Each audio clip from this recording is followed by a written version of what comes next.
গরমের দিনে একটা ঠান্ডা শরবত খেতে যদি হোটেল বা রেস্টুরেন্টে যান তাহলে এক গ্লাস জামের শরবতের দাম কিন্তু অনেক সময় 150 থেকে আরও বেশি থাকে। তাই আজ আমি কিন্তু আপনাদের খুব কম খরচেই আর খুব সহজেই বাড়িতেই বানিয়ে দেখাবো, যেটা একদম রেস্টুরেন্ট স্টাইল, বা আপনারা জামের শরবত বা জামের শর্টসও বলতে পারেন।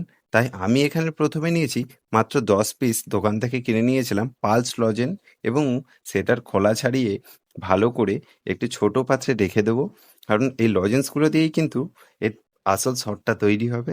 চলুন আমি আগে পালস লজেনগুলো ছাড়িয়ে নিই এবং একটি ছোট্ট হামানদিস্তার মাধ্যমে ভালো করে আমি গুঁড়ো করে নেব। আর গুঁড়ো করা পালস লজেনগুলো ভালো করে একটি পাত্রে রেখে সাইডে রেখে দেবো।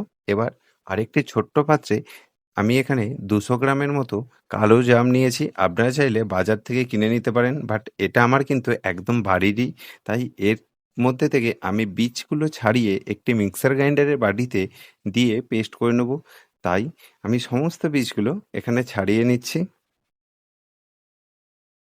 বীজগুলি ছাড়া হয়ে গেলে এবার ওই বাটির মধ্যেই দিয়ে দিন কয়েক টুকরো আইস কিউব, আর দিয়ে দিন 5 লজেনের যে গুঁড়ো ছিল 2 চামচ দিয়ে দিন, আর দেবেন এর মধ্যে হাফ চা চামচ চাট মশলা, আর দেবেন হাফ চা চামচ বা 1 চামচ মরিচের গুঁড়ো। চাইলে আপনারা গোলমরিচও দিতে পারেন। এবার এর মধ্যে দিয়ে দেবো আমি পরিমাণ মতো চিনি। আমি এখানে 4 চামচ চিনি ইউজ করেছি। আপনারা চাইলে আপনাদের পরিমাণ মতো ইউজ করবেন, কম বা বেশি। এবার ঢাকনাটা দিয়ে ভালো করে পেস্ট করে নেব মিক্সার গ্রাইন্ডারে। এবারে একটি ছোট্ট প্লেট নেব, আর দুটো গ্লাস নেব।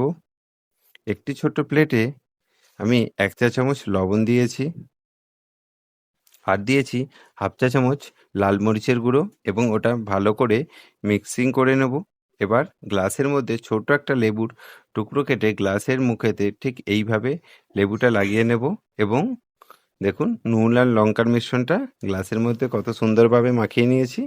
আর এটার জন্য টেস্ট আরও সুন্দর এবং দেখতেও খুব সুন্দর হবে।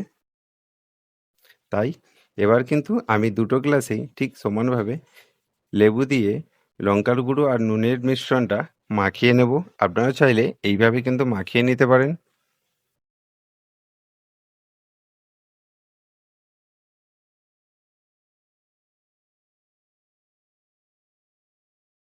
এবার গ্লাসগুলি দুটো সাইডে রেখে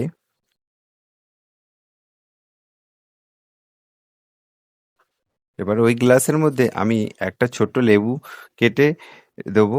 আমি এখানে সামান্য পরিমাণ লেবু ইউজ করেছি। এবার জামের যে পেস্ট ছিল সেটি হাফ গ্লাস দেবো। এবার ওপর থেকে সোডা বা স্প্রাইট বা থামস আপ বা 7 আপ, আপনারা যেটা চাইবেন সেটাই কিন্তু এর মধ্যে দিতে পারেন। দেখুন আমি কিন্তু এখানে 7 আপ ইউজ করেছি। আপনারা চাইলে স্প্রাইট বা সোডা ইউজ করতে পারেন। আপনারা কিন্তু অনায়াসে বাজার থেকে পেয়ে যাবেন। তো আজকের রেসিপিটা আপনাদের কেমন লাগলো অবশ্যই আমাকে কমেন্ট করে জানাবেন। এবার গার্নিশের জন্য একটা লেবুর ছোট্ট স্লাইস কেটে গ্লাসের সামনে রেখে একটি স্ট্র দিয়ে পরিবেশন করুন। আর খেয়ে অবশ্যই আমাকে জানাবেন যে আজকের রেসিপিটা কেমন লেগেছে। যদি ভালো লাগে তাহলে চ্যানেলটি লাইক, কমেন্ট আর সাবস্ক্রাইব করতে ভুলবেন না। আর দেখা হচ্ছে আপনাদের সাথে পরবর্তী ভিডিওতে নতুন একটা রেসিপি নিয়ে। আমি শুভঙ্কর, আপনারা এতক্ষণ দেখছিলেন শুভঙ্কর কিচেন। ভালো থাকবেন, সুস্থ থাকবেন।